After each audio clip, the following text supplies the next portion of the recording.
On day 1 I was craving something sweet, so I decided to make a raspberry cheesecake inspired oatmeal.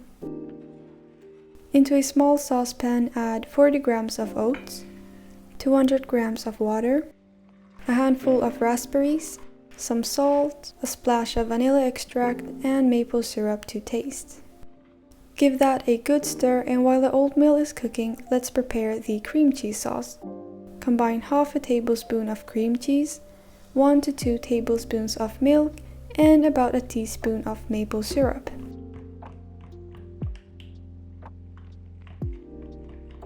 Once the oatmeal has reached the consistency that you prefer, transfer it to a bowl and add the toppings. I added some freeze-dried raspberries, crushed biscuits, and of course the cream cheese sauce.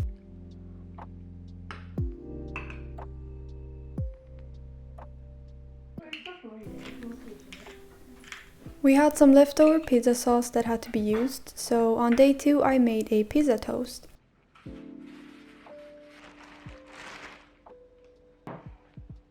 On a piece of bread, I spread out some sauce, and then I added a few slices of ham and cheese. And of course some dried oregano. I air fried it at 180 degrees Celsius for about 3 minutes or until the cheese had melted.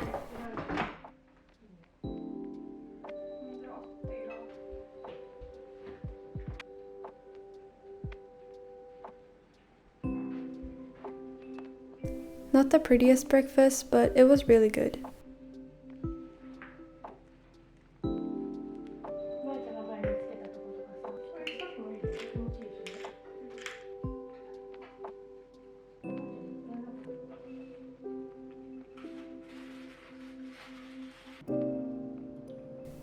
I recently bought a chocolate protein powder, so on day 3 I made chocolate proats.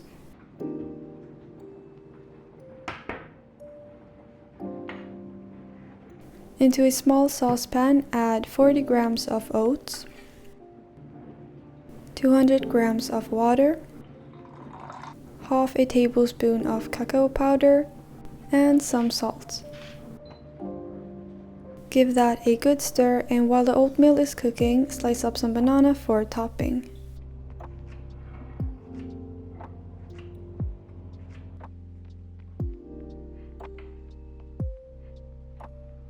Once the oatmeal has thickened up nicely, turn off the heat and add about 2 tablespoons of a chocolate protein powder. Give that a very good mix to combine the protein powder with the oatmeal.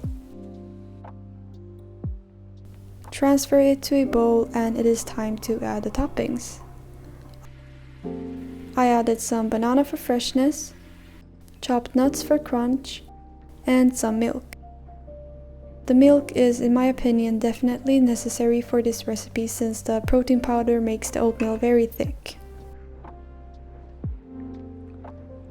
I also added some chocolate chips for extra sweetness. I have been craving matcha for so long, so I finally decided to make some matcha white chocolate baked oats.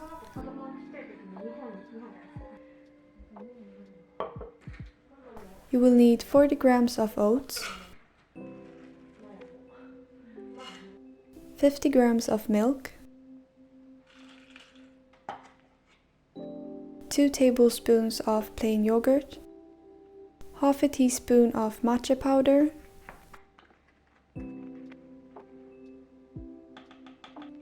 half a teaspoon of baking powder, half to 1 tablespoon of maple syrup, and some salt.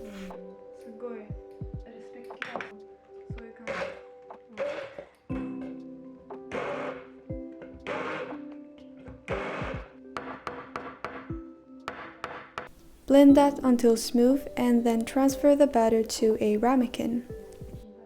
I usually give the batter a taste to make sure that it is sweet enough.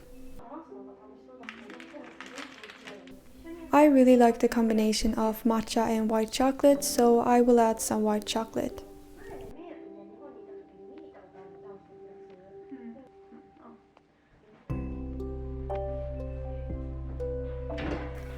Then air fry it at 170 degrees Celsius for about 16 minutes.